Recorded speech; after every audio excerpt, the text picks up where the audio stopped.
Bienvenue dans cette vidéo sur le thème du développement personnel. Nous allons parler confiance en soi et plus précisément faire le distinguo avec l'estime de soi. En effet, en fonction des auteurs et des théories de coaching sur lesquelles on s'appuie, les termes sont soit interchangeables, soit interprétés différemment. La confiance en soi est relative à une incertitude. Je sais, ça peut être surprenant, mais d'une façon générale et concrète, c'est bien ce qui se passe. Lorsque vous avez confiance par exemple en quelqu'un, c'est lorsque, par rapport à un doute, par rapport à une incertitude, à un moment où on ne sait pas, où on ne peut pas savoir comment agir, vous pouvez vous dire, eh bien, telle personne se comportera de telle façon ou bien de telle autre. Donc, la confiance en soi est relative à l'incertitude.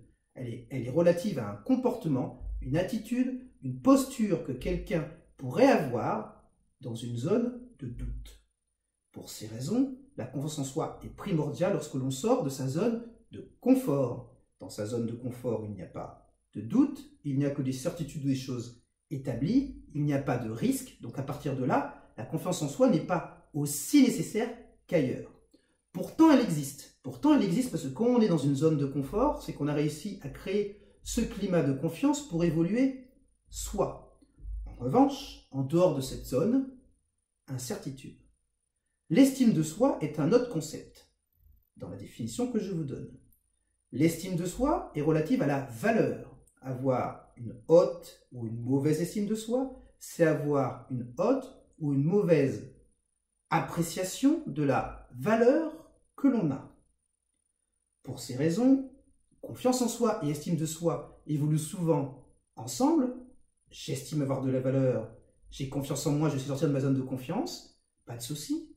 Mais ça peut aussi être décorrélé. On peut avoir une très bonne estime de soi, une très bonne estime de soi, avoir eu des belles valeurs, une belle éducation, savoir comment se comporter dans plein de situations, pourtant manquer de confiance.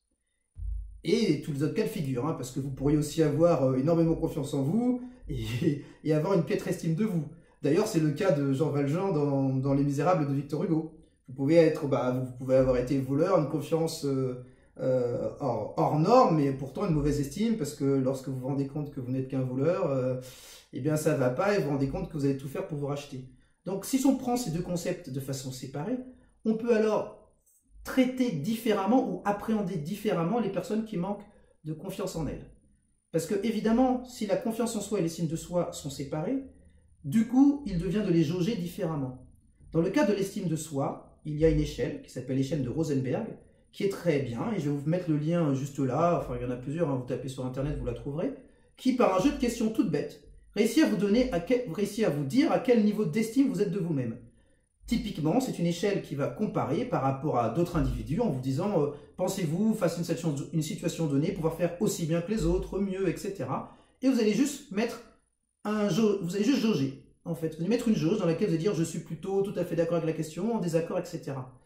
Quand on est complètement d'accord ou en désaccord avec quelque chose et que vous avez plusieurs zones de choix, ça s'appelle l'échelle de Likert. Alors je vous fais un petit aparté parce que l'échelle de Likert est très importante dans le domaine de l'analyse parce que c'est une façon de jauger les sentiments ou une partie qualitative des choses. Ça veut dire que dire précisément est-ce que vous estimez fort, est-ce que vous estimez faible, ça manque de nuances. Et l'échelle de Likert, ce qu'elle permet, c'est de mettre des nuances. Donc l'échelle de Rosenberg s'appuie sur l'échelle de Likert et va vous permettre de vous dire quel est votre niveau d'estime de vous.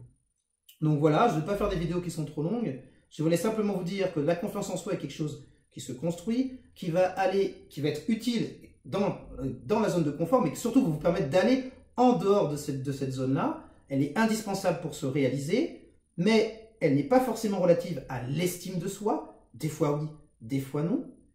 Autre chose aussi tout à fait importante, quand vous parlez confiance en vous, confiance de soi, confiance en soi, il y a plusieurs niveaux, ça veut dire elles sont plurielles, il y a plusieurs confiances en soi, ça veut dire qu'effectivement, si on va parler dans un domaine précis dans lequel vous êtes bon, imaginons que vous êtes bon en patin à roulettes par exemple, ben votre confiance en vous elle est peut-être très bonne, mais elle est peut-être moins bonne lorsqu'on va aller parler, je sais pas, tiens, venez, on va aller sous une barre de muscu. Donc, la confiance en soi peut être plurielle, et c'est pareil pour l'estime de soi.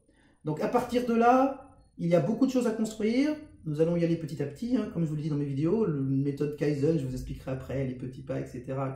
Il y a plein de théories derrière. Donc voilà, juste faire ce distinguo-là, j'espère que vous avez bien vu la différence entre les deux, et que pour la prochaine vidéo, vous saurez faire la différence entre confiance en soi et estime de soi parce que nous allons partir sur les deux concepts. Voilà, à plus tard, ciao.